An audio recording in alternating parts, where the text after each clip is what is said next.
Bonjour à tous et bienvenue sur la chaîne de Mademoiselle S.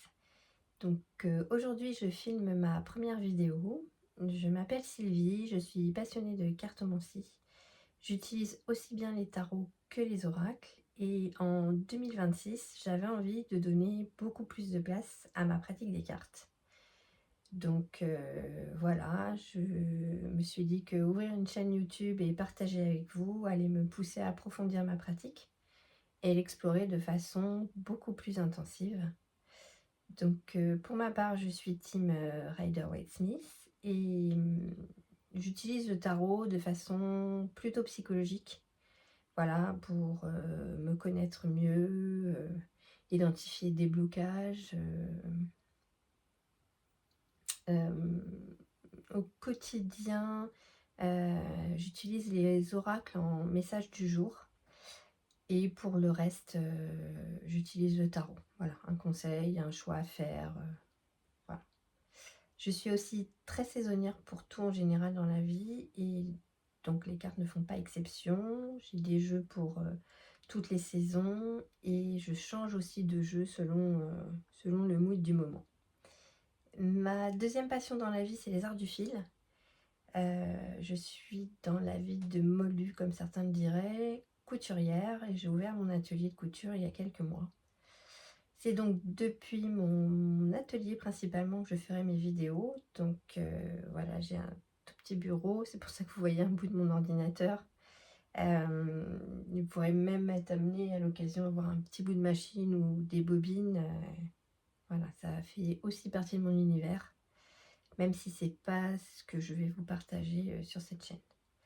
Le but de la chaîne pour moi, c'est donc de partager une passion commune pour les cartes, de vous présenter mes jeux et ma manière de les utiliser. Voilà, j'envisage de publier une vidéo par semaine ou toutes les 2 semaines en fonction de la charge de travail que j'aurai à l'atelier.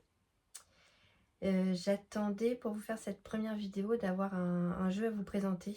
Donc je n'en achète plus très souvent. J'ai eu une période, comme beaucoup je pense, où j'ai acheté énormément de jeux.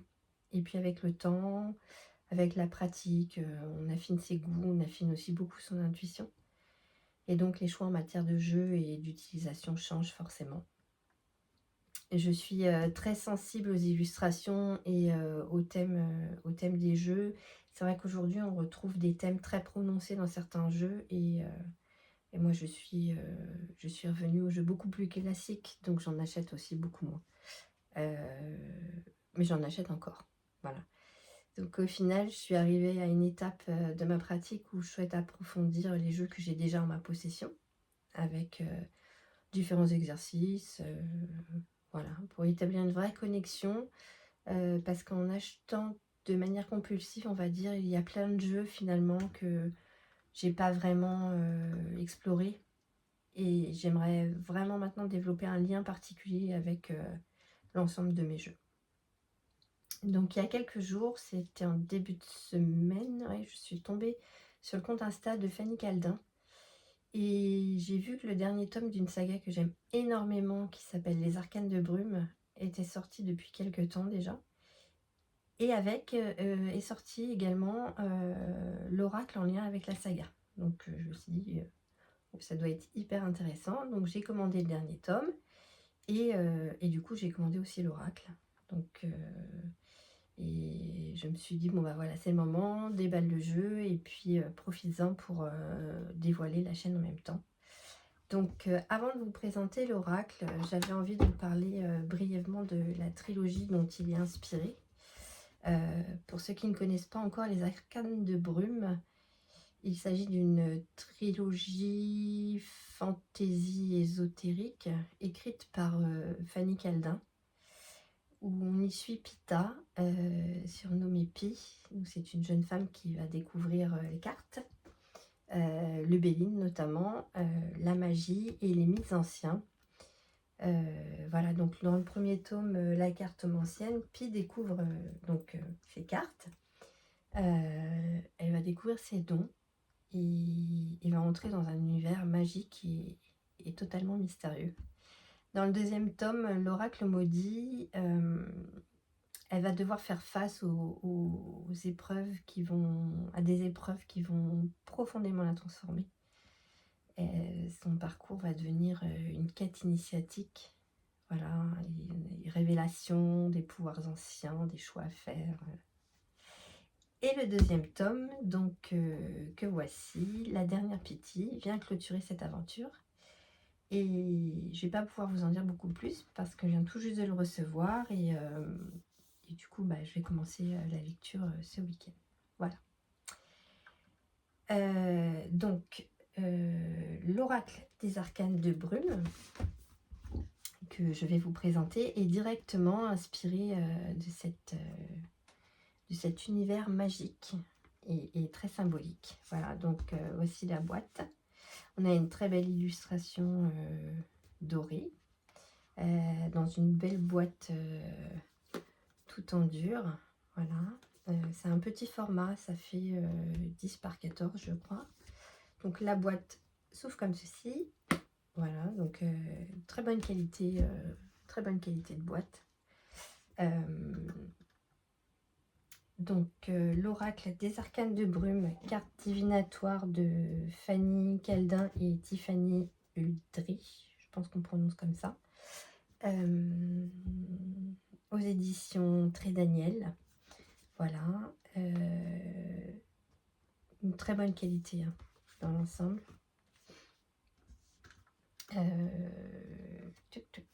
Donc, on va ranger la boîte, le livret.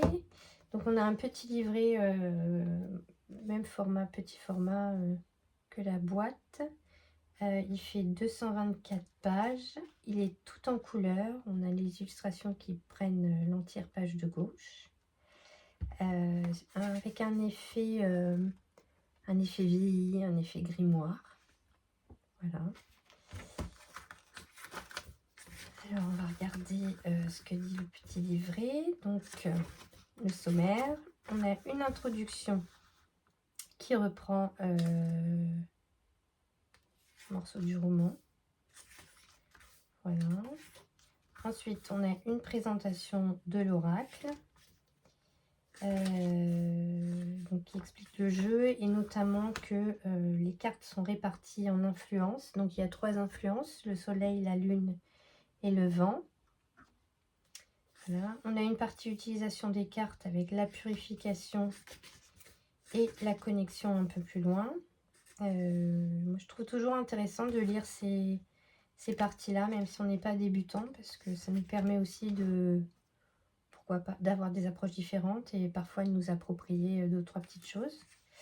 Ensuite, on a 4 propositions de tirage, donc un tirage à 3 cartes, un tirage à 6 cartes, un tirage à 5 cartes et le tirage de l'année selon les 12 maisons astrologiques. Donc pour ma part, c'est un tirage que je connais parce que je l'utilise pour faire mes bilans. Voilà. Ensuite, on a en chapitre 1, donc l'explication de la première influence qui est le soleil. Et puis, on va passer aux explications de cartes.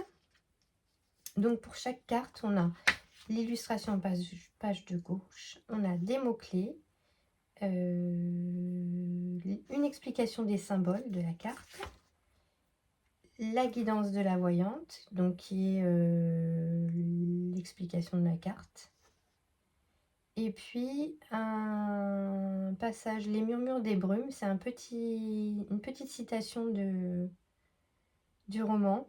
Et vous avez en fin de livre un passage qui vous explique où retrouver la citation dans chacun des tomes.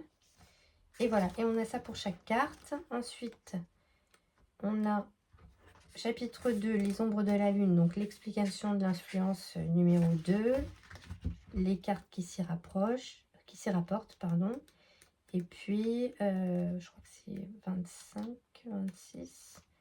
Voilà, l'explication de l'influence, le souffle du vent, les cartes qui s'y rapprochent. Et on arrive en fin de cartes, donc c'est pour la 37e. Le chapitre 0 avec la carte les arcanes qui est la 37e carte. Donc voilà. Ensuite on a pour aller plus loin, donc c'est une référence à la saga littéraire. Donc les citations, on a là l'index pour pouvoir retrouver les citations dans le bouquin. Un à propos de l'autrice. Et puis un à propos de l'illustratrice. Voilà, pour le livret. Je trouve que c'est un très beau livret. Il est très intéressant parce qu'il ne donne pas seulement une explication des cartes. Il nous plonge vraiment dans l'atmosphère des arcanes de brume. Voilà, mystérieux, avec des références mythologiques. J'aime beaucoup ce petit livret.